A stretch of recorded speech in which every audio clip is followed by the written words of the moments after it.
Sobat Femkos, selamat datang di Asbun, Asa Berbunyi.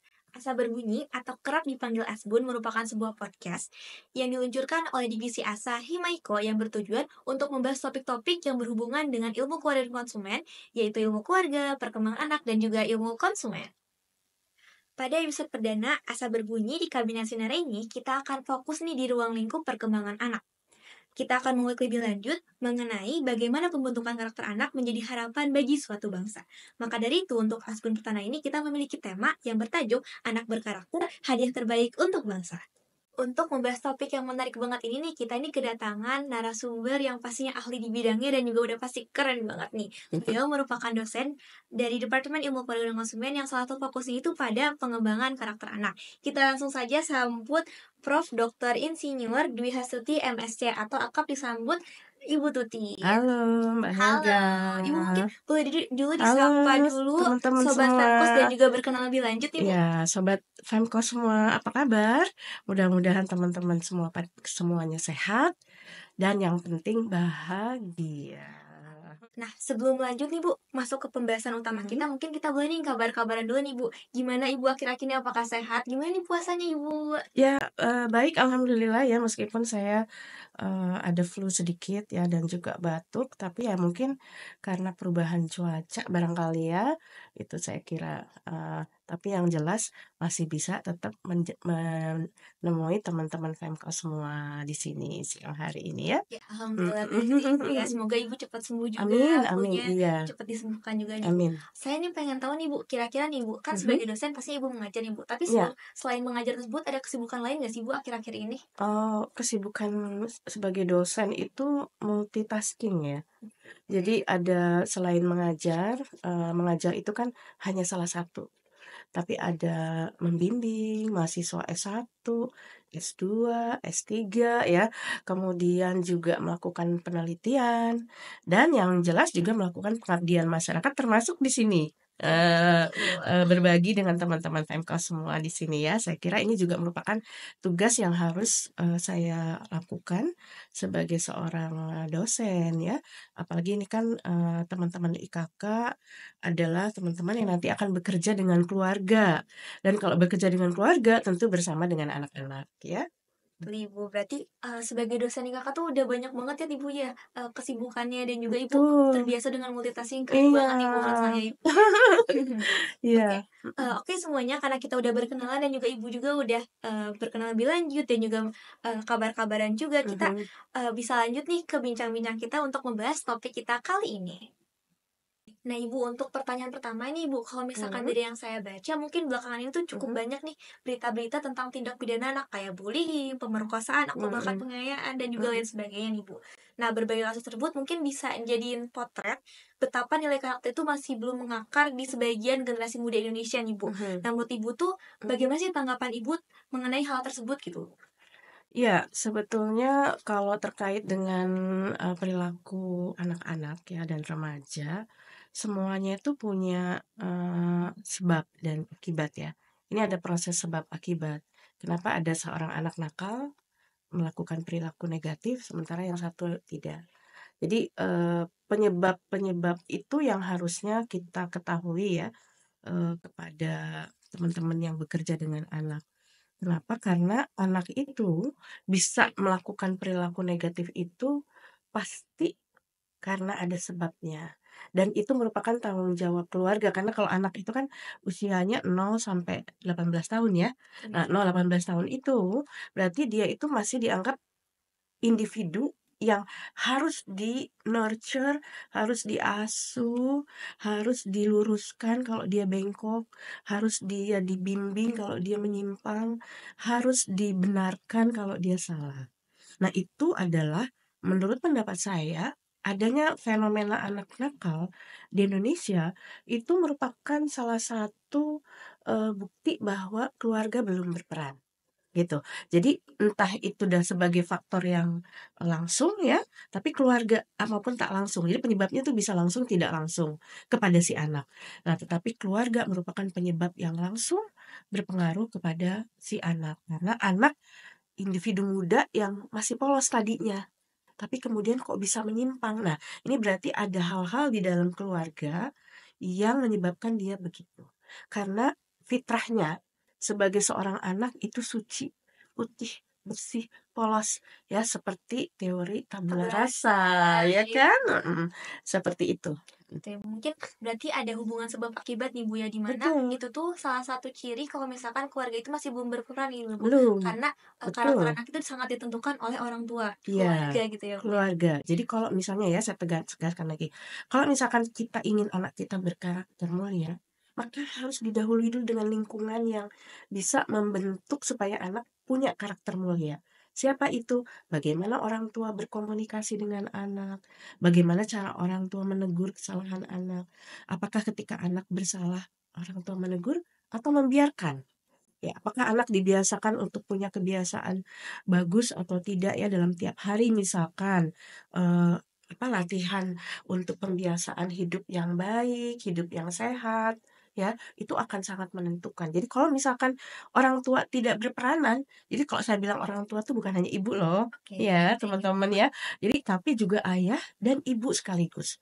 Jadi kalau ayah dan ibu ini kompak ya, kompak dalam arti sama ya membangun karakter anak-anak, maka mungkin 90% faktor potensi anak menjadi baik itu akan terbentuk, Berarti gitu.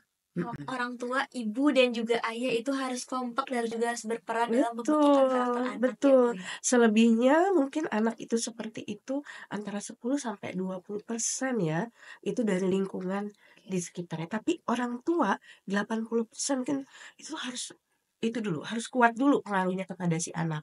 Sehingga ketika dia bergaul dengan siapapun saat dia katakan anak-anak itu kan mulai bergaul di usia sekolah sampai remaja ya.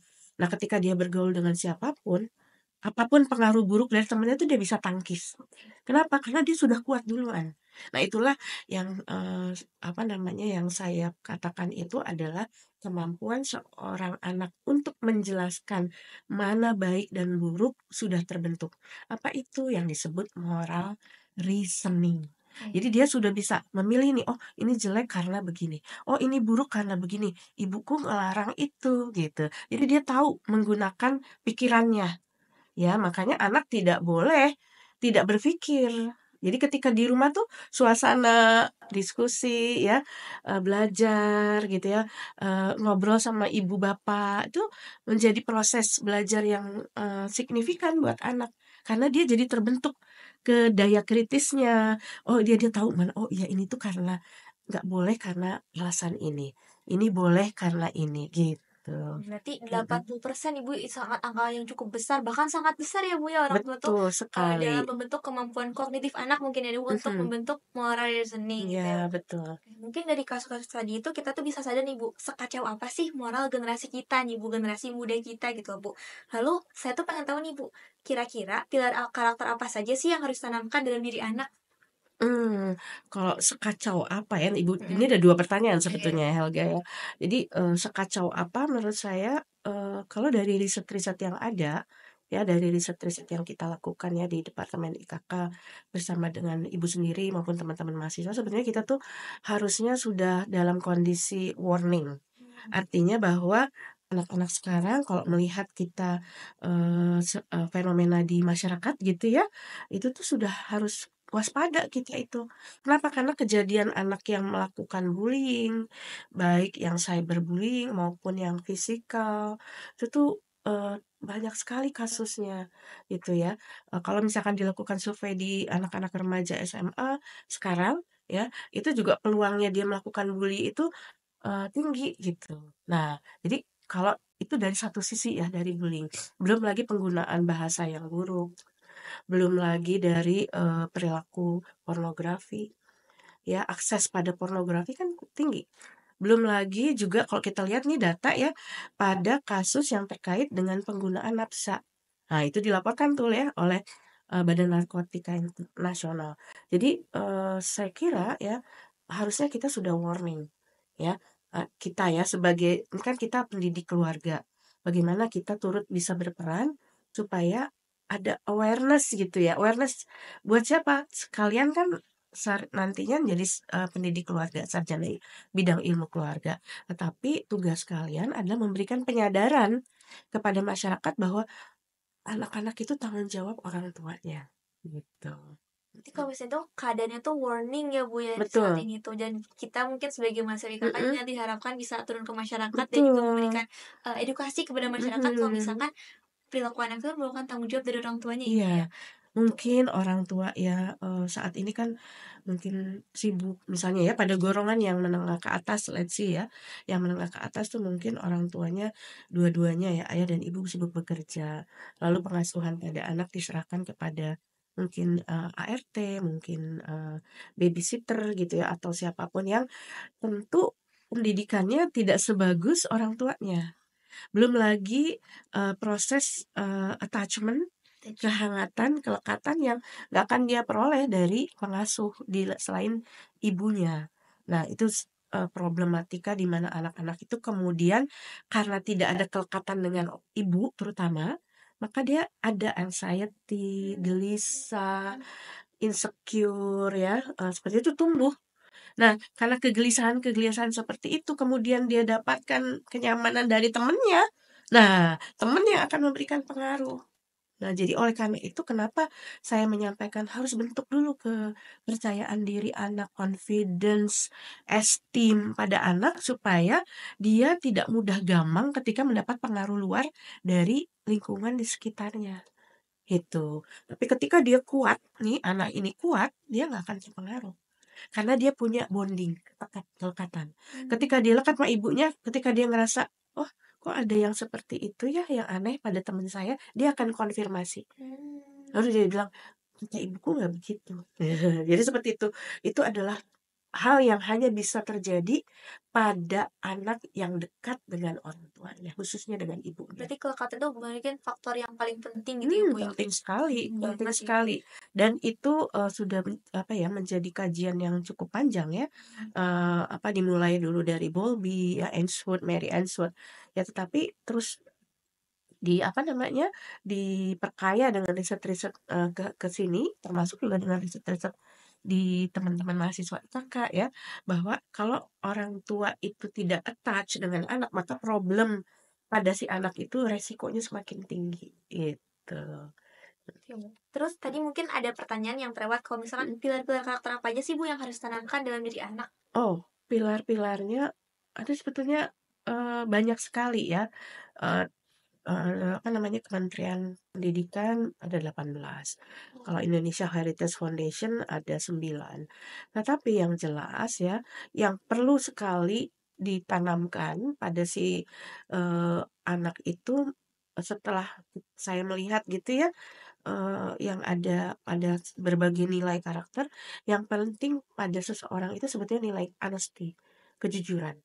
Ya, jujur pada dirinya sendiri, jujur pada orang tuanya, jujur pada lingkungan. Karena itu yang kemudian jadi akar masalah ketika dia misalnya ditanya, "Kamu ngambil uang mama ya?" "Enggak." Nah, itu latihan itu yang harus kita mulai, saya kira ya.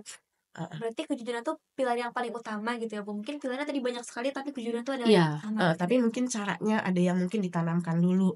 Tentu kalau yang paling penting kalau menurut, apa namanya, Dignas maupun oleh, Bu Ratna, Megawangi di HM itu adalah pilar pertama kan ketuhanan, tapi hal itu bisa apa, dilakukan dengan melatih kejujuran. Oh ya, berarti kejujuran gitu ya pilar Iya yang paling bakal di-highlight-nya begitu ya? iya, Oke, nah Ibu, mungkin sekarang tuh kita tuh lagi hidup di zaman-zaman yang serba digital gitu loh Bu. mhm Gimana di sini tuh, ada kehadiran gadget yang mungkin dia tuh deket banget nih sama kehidupan anak ya Bu ya. mhm Nah menurut Ibu nih sebagai ahli di bidang pengembangan karakter anak, mhm.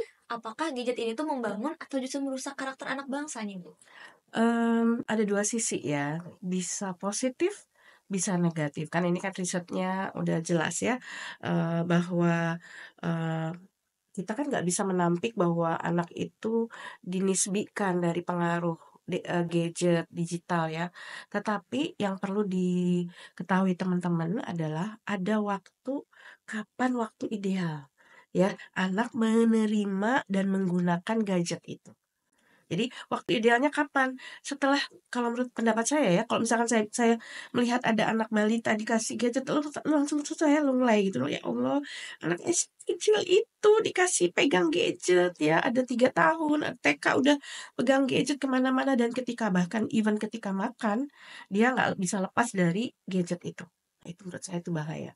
Jadi, kalau ditanya kapan, ya, ini kan juga pemerintah Australia juga sudah menetapkan, penggunaan gadget ini setelah usianya tuh remaja ya. Ah, Jadi, dan, sekarang kalau teman-teman, Femkos tahu, di Finlandia juga, Finlandia itu sistem pendidikan terhebat di dunia ya, tetapi mereka kembali tidak menggunakan hanya digital, tetapi justru mengembalikan, apa namanya, pendidikan, pengajaran melalui narasi dari buku, langsung back ke cetaknya, gitu. Nah, jadi saya kira yang paling, harus dilakukan oleh orang tua dalam mengendalikan anak adalah boleh digunakan, tapi batasi. Boleh digunakan, tapi ibu tahu konten apa yang dibuka oleh anak. Nah, itu bisa nggak ibu jamin? Karena begitu anak touch screen, gadget itu, apa yang bisa dijamin kalau anak tidak dapat, tayangan ataupun visual yang tidak pantas? Siapa yang bisa jamin? Karena kadang-kadang itu disentuh aja langsung pops up kan. iya. Ya itu makanya, semua kerusakan kita, maaf ya, kerusakan moral kita sebagai manusia, itu dimulai dari pandangan mata. That's why kita harus tundukkan mata, ya kalau dalam, Iya, iya. muslim ya, tundukkan mata ya, gunakan matamu untuk melihat yang Benar. sebaik mungkin, yang baik-baik. Nah, tapi begitu anak melihat tayangan yang di gadget kan kita nggak ada yang tahu, ada kekerasan, ada pornografi, siapa yang bisa jamin? Belum lagi dia dengar, kan semua proses belajar anak diperoleh dari visual sama audio, ya kan?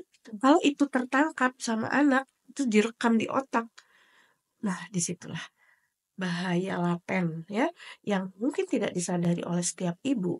Tetapi ketika ibu sebetulnya memberikan gadget, sebetulnya ibu seperti meracuni anak. "Nih loh, makan racun," kan gitu. Sepertinya seakan-akan. Oleh karena itu nggak boleh. Karena sesuatu yang berlebihan itu jadi toksik. Nah, kalau toksik dia berbahaya. Jadi oleh karena itu, kalau saya sih amannya balita suruh main aja. Ah, jadi jangan dikasih gadget dulu ya, Bu, ya? Jangan dikasih gadget, suruh aja nonton TV yang sama-sama ditonton oleh ibunya. Jadi, ibu tahu yang dilihat oleh anak apa ya, nonton bersama, lempar tikar, duduk bersama ya, jangan dipegangin karena begitu dipegangi dia merasa, "I have a control over this Iya. gadget." Ya, dan itu membuat anak ketagihan. Nah, begitu adiksi, Anda akan nggak akan bisa kontrol lagi, dia akan nangis, akan guling-guling, akhirnya ibu kasih, "Ya udah deh, ngalah." Nah, akhirnya kebiasaan-kebiasaan seperti itu yang membuat si ibu nggak menyadari bahwa itulah dia memberi makan anaknya racun Racun adiksi tadi ya. sedikit demi sedikit, begitu. Berarti gadget itu bisa jadi sumber kerusakan moral bangsa ya, Bu? Sangat. Kenyataannya sekarang itu, apa namanya, pornografi dari mana? Betul nih, Bu. Dari mana? Dari Kalau nggak dari gadget. gadget, ya kan? Saya pernah pergi ke satu pulau ya di tenggaranya Kendari ya, itu anak-anak itu melihat tayangan pornografi hanya dari Bluetooth, Hanya dari anak-anak di Bluetooth. kampung, Gak pakai internet, pakai Bluetooth ya, Bu? tapi pakai Bluetooth, no internet. Jadi anak-anak yang dari kota datang ke situ lalu men-share dengan Share. Bluetooth. Jadi kalau iman, akidah anak-anak kita, dasar anak-anak kita untuk berperilaku itu masih lemah, ya sudah pasti akan tergerus ke bawah ke situ. Itu yang saya bilang, anak-anak kita tuh harus kuat dulu dan ketika dia bergaul dengan teman-teman ya ibu harus tahu dengan siapa dia bermain, kemana aja, apa yang dilakukan, oh itu harus tahu kita, ya. Bukan berarti kita tidak memberikan kepercayaan, tapi pengaruh buruk dari lingkungan ini begitu kuatnya. Jadi kita harus tahu, kita beri kebebasan, tapi harus dia kebebasan yang bertanggung jawab tadi. Oke. Jadi responsible adult hanya bisa dilakukan kalau ibunya memberikan kesempatan bagi anak untuk menjadi anak yang bertanggung jawab dulu. Itu yang harus dilakukan ibu dan ayah. Nah, di sini ayah tuh sangat berperanan. Kenapa? Gimana tuh Bu? Nah, Kayak ayah berperanan itu agak beda dengan ibu ya. Kalau ibu kan lebih overwhelmed dengan ekspresif ya, kasih sayang. kasih sayang, kelembutan. Nah, ayah itu yardstick of disiplin. Jadi ayah memastikan, "Oh, kamu lihat apa tadi? Ayah batasin waktunya." Itu ayah itu harus memang begitu, terutama ke anak laki-laki. Lalu apa, jadi jangan ayah tuh terlalu kontrol juga, tapi dia mengatakan, apa ya, menyertai larangan itu dengan penjelasan. Lalu ajak anak alternatif lain. "Yuk sekarang main sepeda sama ayah. Yuk sekarang bantu ayah cuci motor. Yuk sekarang, kita pergi ke sawah. Yuk kita pergi ke pantai." Jadi bukan ayah tuh cuman ngontrol anak, enggak, tapi libatkan ayah, ya libatkan anak dalam kegiatan-kegiatan bersama dengan ayahnya. Terutama untuk anak laki-laki itu penting sekali. Karena kalau ayah ya terutama ya ayah tidak terlibat pada anak laki-laki. Wah, ini, tanda-tanda bahwa anak ini bisa bermasalah. Besar sekali pengaruhnya. Jadi ketika anak itu sudah SD, disitulah ayah menjadi, teman, ya, teman bermain. Nanti ketika usia SMP, SMA tuh teman ngobrol. Oke. Ya, jadi semua hal yang terkait dengan kehidupan anak di luar kok di luar rumah, itu diceritakan baik pada ayah dan pada ibu. Lalu berikan misalnya ayah juga misalnya latih ayah juga nih, bagaimana sih, "Oh hebat loh anak ayah," gitu, "keren." Apresiasi gitu ya. Apresiasi, jadi ayah juga jangan diem aja jadi bete anaknya, gitu. Berarti jangan lupa penghargaan bagi anaknya juga ya Bu Iya, ya. itulah yang membuat moral anak itu, merasa apa namanya, dihargai ya, tumbuh dia keyakinan diri, tumbuh dia kepercayaan diri karena, dan dia merasa bahwa, "Oh ayahnya ada bersama saya, ayahnya melindunginya," itu. Jadi fungsi perlindungan ayah itu di situ sangat luar biasa. Berarti kayak harus ada kolaborasi mungkin ya, dan lagi-lagi kolaborasi dari orang tua, Iya, dari ayah maupun dari ibu ya Bu ya. betul, Terus tadi kan Ibu juga meng-highlight kalau misalkan balita mhm, mungkin jangan dulu dikasih gadget ya Bu, mungkin mhm, idealnya itu remaja gitu Bu. mhm. Ada gak sih sebenarnya kondisi-kondisi yang jadi pengecualian nih Bu, anak tuh bisa dikasih gadget gitu loh Bu? Ada ya, selama selama, tadi saya bilang misalnya, "Oke, boleh buka gadget ya, tapi 30 menit ya Nak, Oke, hari libur aja. Selain itu Bunda nggak akan kasih," berarti harus misalnya. dibatasi. Oh harus dibatasi.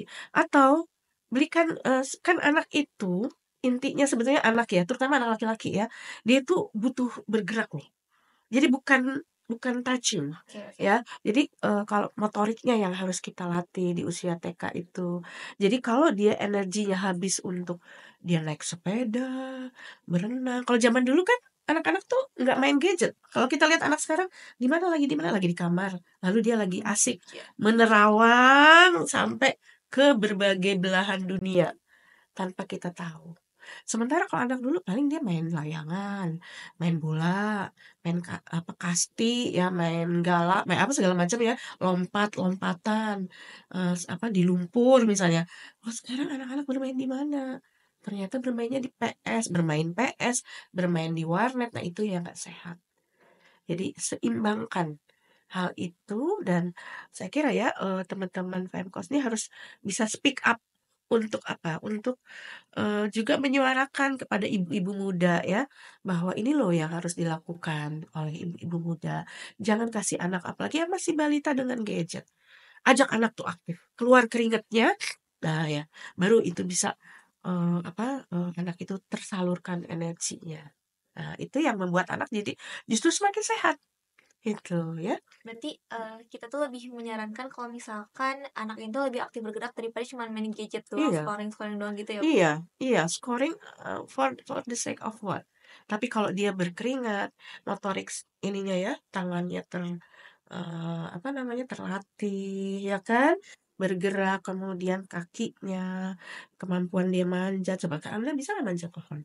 Nggak bisa ya Nggak Bu? bisa, karena tidak ada keterampilan manjat pohon. Mungkin Anda, bisa, apa namanya tuh, melukis masih bisa ya, tapi manjat pohon, mungkin berenang itu ya di sungai kan nggak Nggak semua bisa. tahu, atau motong tebu, pernah nggak? Nggak bisa. Nah ya, makanya, keterampilan-keterampilan yang skill work itu buat anak-anak sekarang itu kecil sekali. Bahkan ada anak yang mungkin karena di rumahnya ada pembantu ya, selalu dilayani, dia nyapu aja nggak bisa, masak nasi pun nggak bisa gitu kan. Ini ya sesuatu yang, harusnya menjadi PR bagi, para orang tua sekarang. Berarti mungkin dengan bermain kayak gitu banyak hal-hal lain gitu ya, Bu, Mhm. yang terlewatkan bagi anak ya, Bu, ya? Iya. Jadi kalau misalkan para orang tua menyadari hal ini ya, eee eee, dia pun sibuk gitu memberikan aneka aktivitas, fisik, motorik kepada anak, ya, anak tidak terlalu ke gadget gitu, itu sih. Jadi karena anak kan butuh stimulasi, orang tua harus menyediakan kesempatan untuk elaborasi. Cari kalau misalkan rumahnya sempit, ya ajaklah ke sungai. Ajak ke pantai, ya kan. Oh, nggak punya ini, ajaklah lihat pasar gitu ya. Mungkin kalau lihat pasar ini ya, tapi lihat pemandangan, lihat gunung gitu ya, seperti itu. Terus Ibu kalau misalkan saya pengen tahu nih Mhm aktivitas-aktivitas tadi yang mungkin terlewatkan oleh dengan anak-anak bermain mhm. gadget itu kira-kira apa sih nilai apa ya kaitannya dengan moral gitu loh, Bu? Eee, Kaitannya dengan moral dengan Yang tadi aktivitas-aktivitas tadi mungkin anak-anak bisa belajar apa gitu loh, Bu? oh, jadi, kan gini ya, ketika satu hal saja ya, yang terkait dengan karakter, persahabatan, itu hilang loh sekarang. Mungkin anak-anak ya udah lebih asik dengan main gadget sendirian. Daripada misalnya menjalin persahabatan dengan teman-temannya. Itu kemampuan moral yang sangat, eee baik ya. Apa, karena kalau kita punya sahabat, kita main sama temen, kita tahu bagaimana caranya bekerja sama, caranya menghargai orang, ya kan. Kemudian, apa namanya, mengendalikan diri. Nah, itu moral sebetulnya. Karena inti dari, apa, keterampilan, moral, action adalah pada kemampuan dia mengendalikan dirinya, self control. Self control dan empati. Kalau dia nggak pernah bergaul sama temen-temennya, dia di dalam rumah aja main sendirian, ya, dia nggak punya kesempatan untuk melatih empati. Sementara kalau dia main sama temennya, main di luar, kompetisi, main bola, main layangan, aduh kalah, aduh kemudian dia merasakan bagaimana rasanya kalah, rasanya menang ya, rasanya bahagia karena dia menang bersama teman-teman, itu nggak tergantikan, gitu. Jadi itu hilang dari, apa, kebiasaan-kebiasaan anak-anak Indonesia sekarang. Berarti pembelajaran moral itu bisa hilang, karena gadget ini ya, Bu, ya? Iya, kan tadi ya, kalau, apa namanya, anak udah terlalu asik dengan, gadget, terlalu asik dengan dirinya sendiri kan, dia udah nggak pernah rasa lagi butuh temen. Itu, friendship jadi hilang kan, seperti itu. Jadi, eee, akhirnya dia merasa, "Oh, saya bisa enjoy kok dengan diriku sendiri, aku nggak butuh temen." Individualisme ya, Bu? Individualistik akan semakin tinggi. Orang cenderung akan menjadi satu, individualis, narsisistik, ya kan, dan hasilnya menjadi self ego. Ego sendirinya tuh makin memuncak, ya. Dia nggak bisa karena nggak biasa bertemu dengan orang. Inilah penyakit-penyakit sosial yang ada kemungkinan juga, sekarang dihadapi oleh anak-anak di Indonesia. Mhm Mungkin tadi kan udah sempat di-mention nih, Bu, selain keluarga, lingkungan pertemanan juga itu kan mhm, jadi salah satu hal yang penting nih, Bu, bagi iya, kehidupan anak dan juga remaja nih, Bu. mhm, Nah, makanya, lingkungan pertemanan tuh sebagai lingkungan sosial luar rumah mungkin ya, Bu, yang jadi faktor pengaruh yang itu tuh krusial gitu loh, Bu. Selain mhm, pengasuhan ada dari orang tua nih, Bu. Nah, gimana iya. sih caranya si lingkungan pertemanan tersebut, lingkungan sosial tersebut tuh bisa mempengaruhi pengembangan karakter anak dan juga bagaimana cara orang tua tuh bisa memastikan gitu loh, Bu, gimana lingkungan sosial tuh bisa baik untuk anak gitu? Sebetulnya sih tadi yang sebetulnya udah saya jawab juga ya, orang tua kenal nggak dengan siapa anak-anaknya bermain? Orang tua kenal nggak dengan siapa anak-anaknya berteman? Hangout mereka kemana? Duduknya kemana? Makan apa? Kemudian apa yang dilakukan gitu. Kalau orang tua, tahu ya artinya dia mengenal anak-anaknya dan juga mengenal dengan siapa dia bergaul, maka dia bisa kontrol over it gitu ya. Jadi, Apa bukan berarti anak itu tidak punya kebebasan ya, untuk melakukan ekspresinya. Bahkan boleh nih, orang tua itu supaya mengenal teman-teman anaknya ini diundang ke rumah, ngobrol bersama mereka. Kadang-kadang pertanyaannya tuh, apa ya, sederhana misalnya, udah pada makan belum?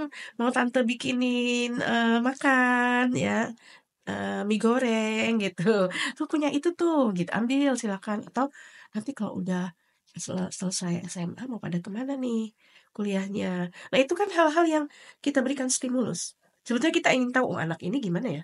Si anak B ini gimana ya? Si C itu gimana ya?" Dan jadi kita tahu, "Oh anak saya punya atmosfer lingkungan yang baik." Kalau kita nggak tahu dengan siapa anak kita bergaul, nah itu kita punya resiko di situ. Jadi makanya kenali dengan siapa anak bergaul. Tetapi bagaimana proses anak menemukan teman, itu kan juga tergantung personality dan, tingkat kognisi dia, serta emosinya. Jadi kalau misalnya gini, tentu kalian akan memilih teman yang satu gelombang, Frekuensi satu ya. frekuensi. Kalau misalkan yang frekuensinya beda, pasti akan tersingkir, gitu. Jadi, eee, maka itu, saya bilang tadi dulu ya, baikin dulu anak kita.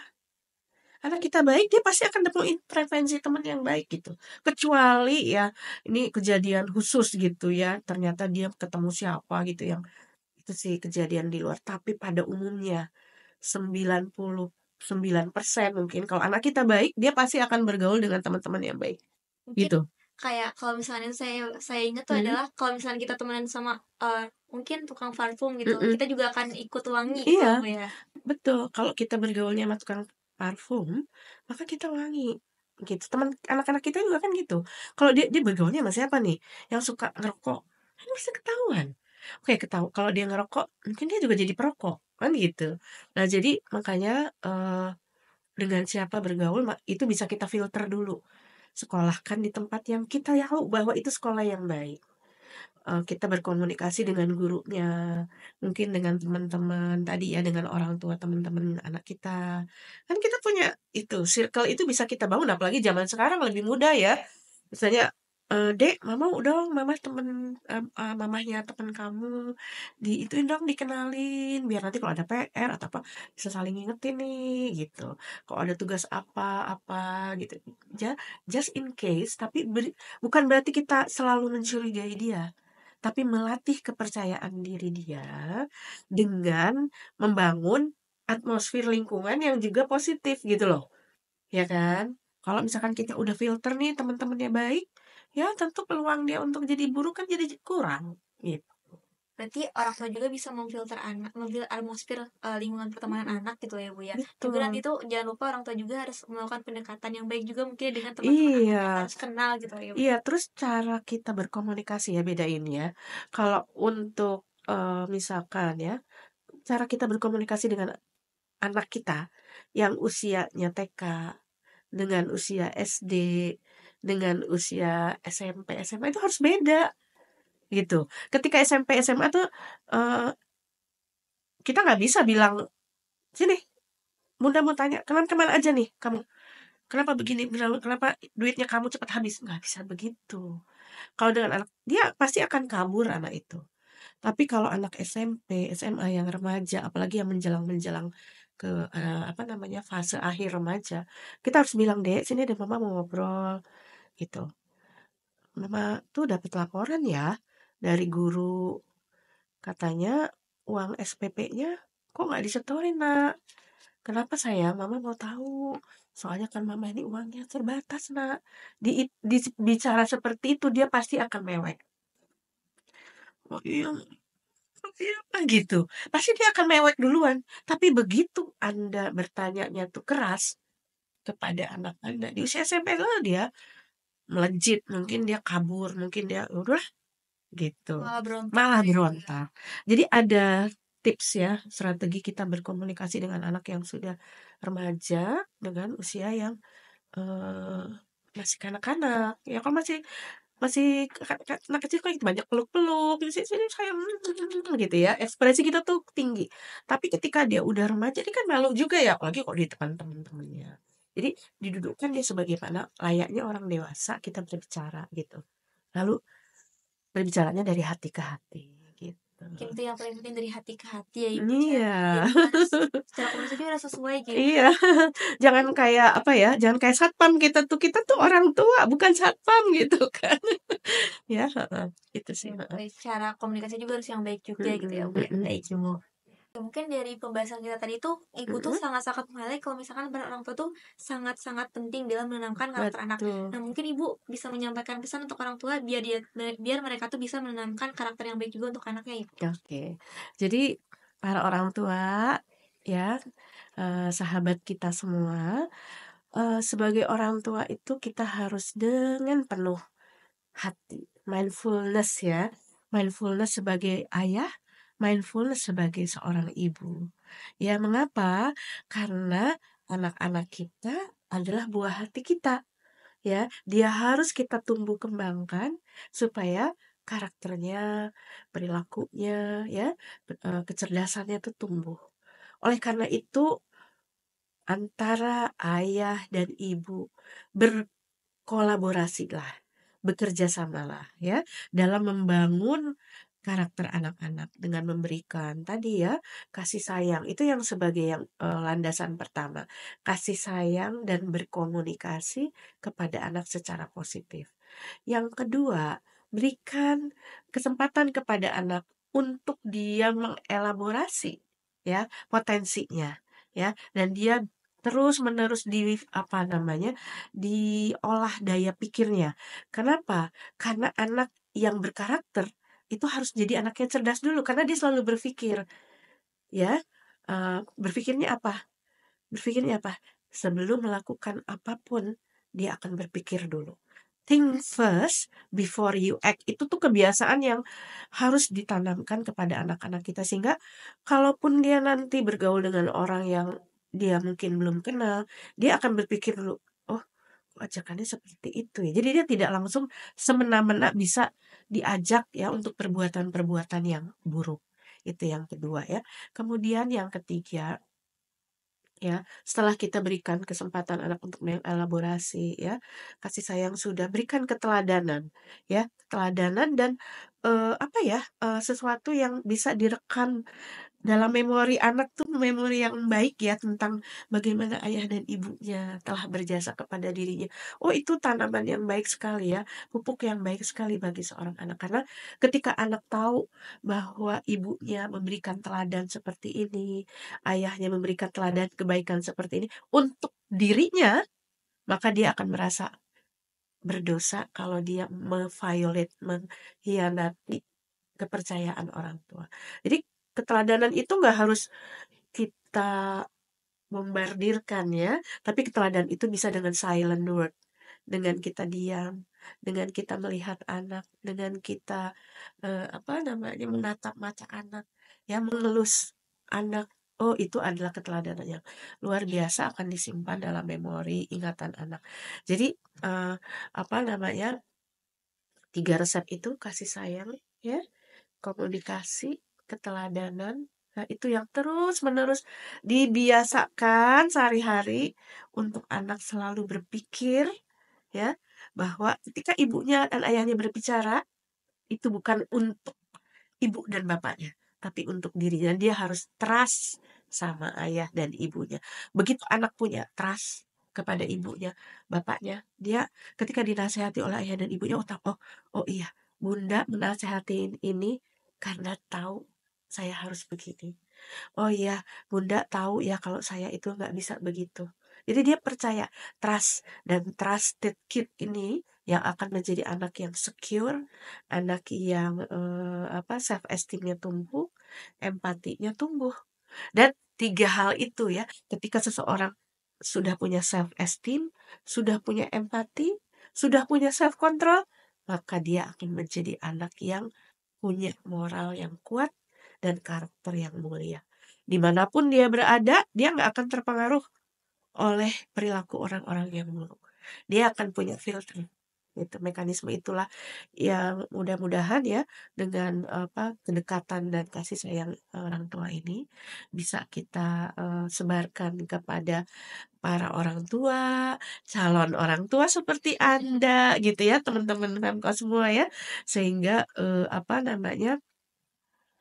bisa jadi bekal untuk bagaimana menjadi orang tua yang mindfulness, yang positif ketika kelak menjalankan tugas sebagai orang tua di masa yang akan datang. Mungkin itu dari saya. Mungkin ini menurut saya itu adalah pesan yang sangat berharga, Bang. Iya, Bukan hanya bagi orang tua anak, tapi juga bagi calon orang tua nih, Bu, ya, Mas. Semoga betul. nanti orang tua dan juga calon orang tua di luar sana bisa menerapkan pesan dari Ibu ya, Bu, ya. Amin ya, Bener kita banget. berdoa ya Nah, di hari yang baik ini, di iya, Ramadan hari Ramadan ya, Ibu, ya. kedua ya? Hari ketiga, Ibu. Sorry. Oh ya, betul Hari betul, hari ketiga. ketiga ya, sampai nggak kerasa kalau ini udah Iya. hari ketiga ya.